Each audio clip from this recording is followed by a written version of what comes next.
Sun Tzu was a renowned military strategist and philosopher of ancient China, living around the 6th century BCE during the spring and autumn period. He is famously known as the author of The Art of War, one of the most classic and profoundly influential military treatises in world history. Sun Tzu's strategic philosophies not only contributed to the art of warfare, but also found wide application in fields such as business, politics, and life management. The Art of War is an ancient Chinese military classic comprising 13 chapters. It outlines principles of strategy, tactics, and the art of command in warfare. Considered a guiding beacon in military art, the work does not solely focus on the power of weaponry, but also emphasizes understanding the opponent, seizing opportunities, and employing cunning to achieve victory with minimal losses.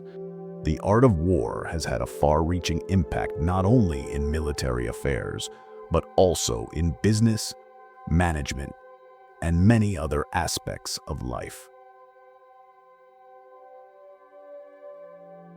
Here are the 13 core chapters of the Art of War. Laying plans. This chapter discusses strategic planning. Victory begins with thorough preparation and meticulous strategic planning. Victory is secured before the actual conflict. This is when you meticulously consider moral influence, timing, heavenly circumstances, terrain, earthly advantages, leadership, capable commanders and discipline, laws and regulations. A leader who can carefully assess who possesses moral righteousness, who has favorable timing, advantageous geography, strong human resources, and sound organization, then has already won half the battle before drawing a sword. Every wise war is decided in the strategic planning, not on the battlefield. Waging war.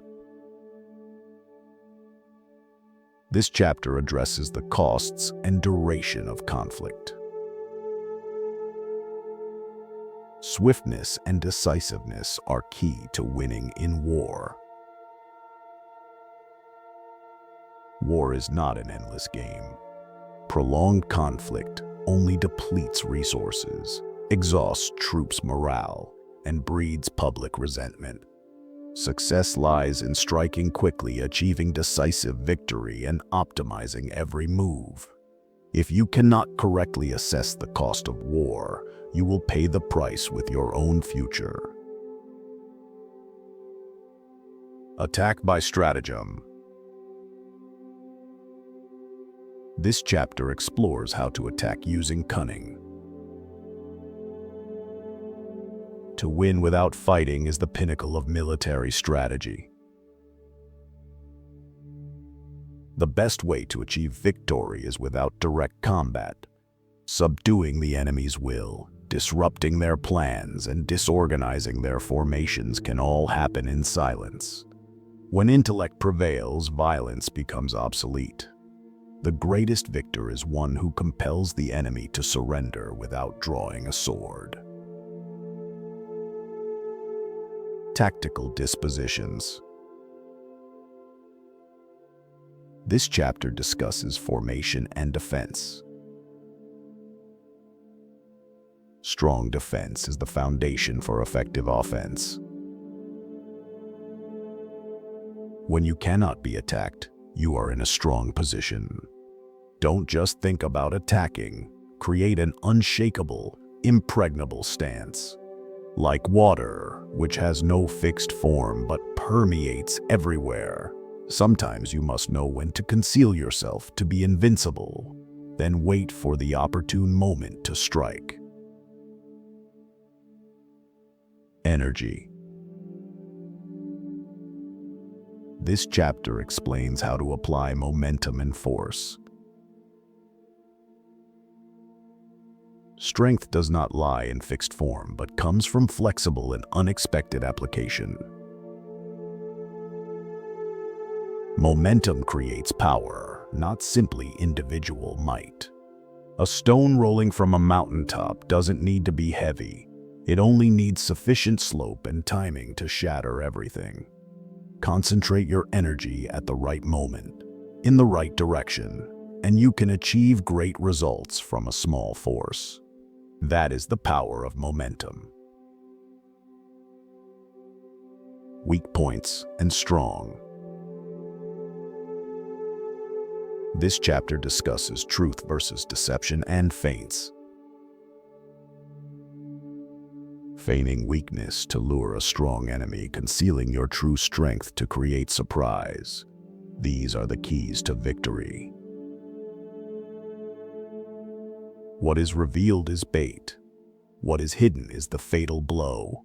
Make your opponent believe you are in one place while you have already appeared elsewhere.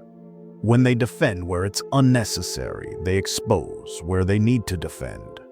Using the false as true and the true as false, the wise can turn illusion into reality to shift the tide of battle. Maneuvering. This chapter discusses the art of seizing opportune moments. Whoever gains the strategic position first controls the game. Victory and defeat often differ by a mere instant. Whoever seizes advantageous terrain first, whoever wins the hearts of the people first, whoever acts before the opponent realizes it, will hold an absolute advantage. In chaos, the calm find their way. The objective of maneuvering is not merely to contend, but to lead. Variation in tactics. This chapter discusses flexibility and adaptability. Adapting to changing circumstances is the art of survival and victory.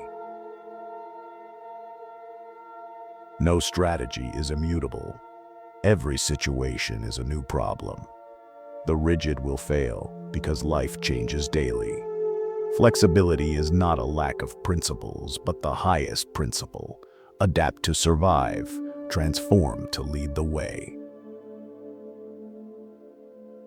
The Army on the March. This chapter covers movement and encampment. Understanding the terrain and the human element will determine the survival of the army. Movement is not just about advancing, it's about choosing the right place, at the right time, in the right way. Understanding nature, terrain, human nature, and the psychology of your soldiers is vital. A small misstep can lead the entire army to its doom. A leader is one who knows the path even before setting out. Terrain. This chapter discusses 6 types of ground and how to respond. Terrain dictates strategy. Knowing how to exploit it leads to victory. Ignoring it leads to defeat. Not every place is worth fighting in. Some terrain is easy to defend but hard to attack. Some can shatter an army simply due to a misplaced position. One who understands the battlefield like the back of their hand, knowing when to retreat, advance, hold, or feint, will control the entire situation. The battlefield is the mind map of the leader. The 9 situations. This chapter discusses 9 types of ground or strategic situations. Each type of terrain demands a different approach to gain the initiative. From secure ground to deadly ground, each area holds its own unique strategy. Some places are only for temporary halt, while others demand a fight to the death. A good commander knows how to turn danger into advantage and retreat into advance. By thoroughly understanding each type of strategic ground, you will know when to fight a decisive battle and when to silently withdraw. Attack by fire. This chapter discusses the tactic of using fire.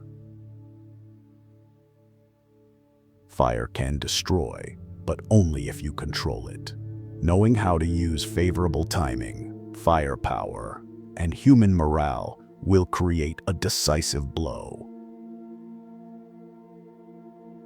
Attack by fire is not just about burning down cities, it's about creating chaos. Use environmental factors, psychological warfare, and timing to disorient and disintegrate the enemy before swords clash. Fire symbolizes a decisive, powerful strike, but it needs control. Otherwise, fire can also consume yourself.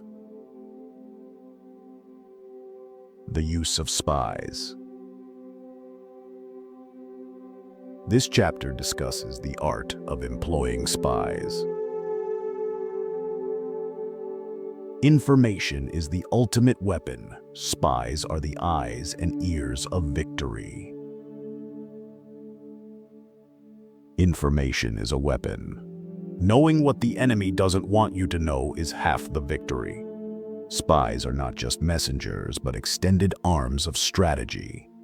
Make the enemy reveal themselves so you know without asking. That is the peak of warfare. The warfare of intelligence. From ancient battlefields to modern life, Sun Tzu's 13 principles of warfare remain as valuable as ever.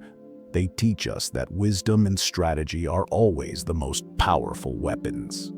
May these lessons illuminate your path forward.